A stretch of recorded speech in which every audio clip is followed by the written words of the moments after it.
पृथ्वीवरचा स्वर्ग म्हणून ज्या ठिकाणी पर्यटक निसर्गाचा अनुभव घेण्यासाठी आल्हाददायक वातावरणात फिरण्यासाठी येतात, त्या ठिकाणी रक्ताच्या थारोळ्यातले मृतदेह आणि टाहो फोडणारे त्यांचे नातेवाईक हे हृदय पिळवटून टाकणारं दृश्य पहलगाममध्ये काल पाहायला मिळालं। मात्र प्रश्न असा पडतो की दहशतवाद्यांनी या हल्ल्यासाठी पहलगामच का निवडलं? या दहशतवादी घटनेचा काश्मीरवर, तिथल्या अर्थव्यवस्थेवर आता काय परिणाम होईल? सविस्तर जाणून घेऊयात या व्हिडिओच्या माध्यमातून। नमस्कार, मी छाया आणि आपण पाहताय मुंबई तक। पहलगाम पासून 5 किलोमीटर अंतरावर बैसरण खोरे आहे, ज्याला बेताब व्हॅली सुद्धा म्हटलं जातं। या परिसरातलं हे सर्वात लोकप्रिय पर्यटन स्थळ आहे। श्रीनगर आंतरराष्ट्रीय विमानतळापासून हे ठिकाण सुमारे 90 किलोमीटर अंतरावर आहे। या ठिकाणी फक्त पायी किंवा खेचरावरूनच जाता येतं। त्यामुळे काल जेव्हा दहशतवाद्यांनी या ठिकाणी पर्यटकांवर हल्ला केला, तेव्हा परिसरात जवळपास कोणतंच वाहन नव्हतं।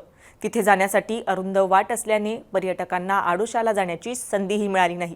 रक्ताच्या थारोळ्यात पर्यटक मदतीसाठी तिथं ओरडत होते। परिस्थिती इतकी वाईट होती की वाहन नसल्यामुळे काही स्थानिकांनी जखमींना पाठीवरून रुग्णालयात नेलं। त्यामुळे जखमींच्या मदतीसाठी प्रशासनाला हेलिकॉप्टर आणावं लागलं। आता पुन्हा येऊयात त्या परिसरावर। बैसरण हे मिनी स्वित्झर्लंड म्हणूनही ओळखलं जातं। इथे चहूबाजूला देवदाराची जंगलं आणि बर्फाची चादर असलेल्या पर्वतरांगा पाहायला मिळतात। पहलगाम व्हॅलीला मेंढपाळांची व्हॅली किंवा व्हॅली ऑफ शेफर्ड म्हणूनही ओळखलं जातं, कारण गुज्जर बकरवाल समुदाय इथं उंच पर्वतांवर असलेल्या तलावांच्या काठावर राहतात। एप्रिल-मे हंगामात ही लोक वर पर्वतांवर जातात आणि ऑक्टोबरमध्ये परत खाली येतात। इथे मेंढ्या पालन अधिक प्रमाणात होतं। जगप्रसिद्ध पश्मिना शाल या मेंढ्यांच्या लोकरीपासून बनवल्या जातात, ज्यांची किंमत 20,000 रुपयांपासून सुरू होऊन लाखो रुपयांपर्यंत जाते। अभिनेता सनी देओलच्या चित्रपटावरून नाव मिळालेली निसर्गरम्य बेताल व्हॅली आणि तुलियन तलाव ही पहलगाममधली लोकप्रिय ठिकाणं आहेत। तुलियन तलावाला भेट देणारे ट्रेकर्स या ठिकाणी कॅम्पिंग सुद्धा करतात। जम्मू काश्मीरच्या पर्यटन विभागाने दिलेल्या माहितीनुसार हे पर्यटन स्थळ उन्हाळ्यात किंवा हिवाळ्यातही लोकप्रिय आहे। त्यामुळे हल्ला झाला तेव्हा अनेक पर्यटक तिथे उपस्थित होते।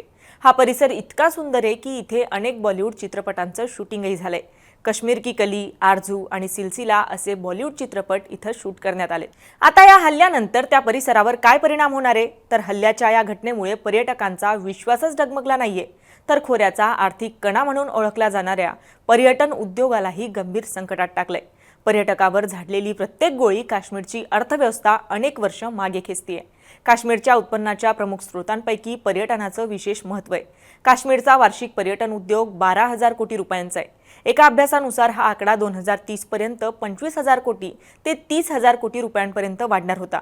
आणि महत्त्वाचं म्हणजे काश्मीरमधलं पर्यटन राज्याच्या एकूण GDP मध्ये 7 ते 8% योगदान देतो। पण पर्यटकांवर झालेल्या दहशतवादी हल्ल्याने केवळ निष्पाप लोकांचा बळीच घेतला नाहीये, तर या उद्योगाची कबरही खुदली आहे। कारण काश्मीरमध्ये 2.5 लाखांहून अधिक लोकांचा रोजगार पर्यटनावर होतो। अशा स्थितीत या हल्ल्यामुळे या सर्व 2.5 लाख लोकांचे जीवनमान धोक्यात येईल आणि कुटुंबांना 2 वेळचं जेवण मिळण्याचीही समस्या भेडसावू शकते। काश्मीरमध्ये अनेक लहान मोठी हॉटेल्स आहेत, ज्यात 3000 पेक्षा जास्त रूम्स आहेत। या हल्ल्याचा इथल्या हॉटेल उद्योगावर विपरीत परिणाम होईल आणि हॉटेलमध्ये काम करणाऱ्या लोकांच्या रोजगारावरही याचा परिणाम होईल। एवढंच नाही तर एकट्या दाल सरोवरात 15,000 पेक्षा जास्त हाऊसबोटी चालतात, ज्यामुळे हजारो लोकांना 2 वेळचं जेवण मिळतं। पण आता त्यांनाही अडचणींना सामोरे जावं लागू शकतं। या हल्ल्यानंतर बॉलिवूडमधल्या कलाकारांनीही दुःख व्यक्त केलंय आणि कारवाईची मागणी केली आहे। मात्र या सगळ्यात अत्यंत महत्त्वाचा प्रश्न आहे तो म्हणजे पहलगाम दहशतवादी हल्ला कोणी घडवला? लष्कर-ए-तैयबाची संलग्न संघटना रेजिस्टन्स फ्रंट ने या दहशतवादी हल्ल्याची जबाबदारी स्वीकारली आहे। तसेच या दहशतवादी हल्ल्याचा मास्टरमाइंड सैफुल्ला खालिद असल्याचं सांगितलं जातंय। सैफुल्ला खालीला सैफुल्ला कसुरी म्हणूनही ओळखलं जातं। जम्मू आणि काश्मीरमध्ये काम करणाऱ्या अनेक सुरक्षा तज्ज्ञांनी म्हटलंय की पाकिस्तान स्थित दहशतवादी गट लष्कर-ए-तैयबाच्या एका सहयोगीने निशस्त्र पर्यटकांवर केलेला हल्ला या खोऱ्यातील अर्थव्यवस्था अस्थिर करण्यासाठी इस्लामाबादने केलेला एक प्रयत्न होता। आता या घटनेनंतर पुढे नेमकं काय होईल? हल्लेखोर पकडले जातील का? याकडे सर्वांचं लक्ष आहे। तुम्हाला या संपूर्ण प्रकरणाविषयी काय वाटतं? आम्हाला कमेंट करून नक्की कळवा आणि मुंबई तकला जर आपण नवीन असाल तर मुंबई तक चॅनलला सबस्क्राईब करायला विसरू नका। धन्यवाद।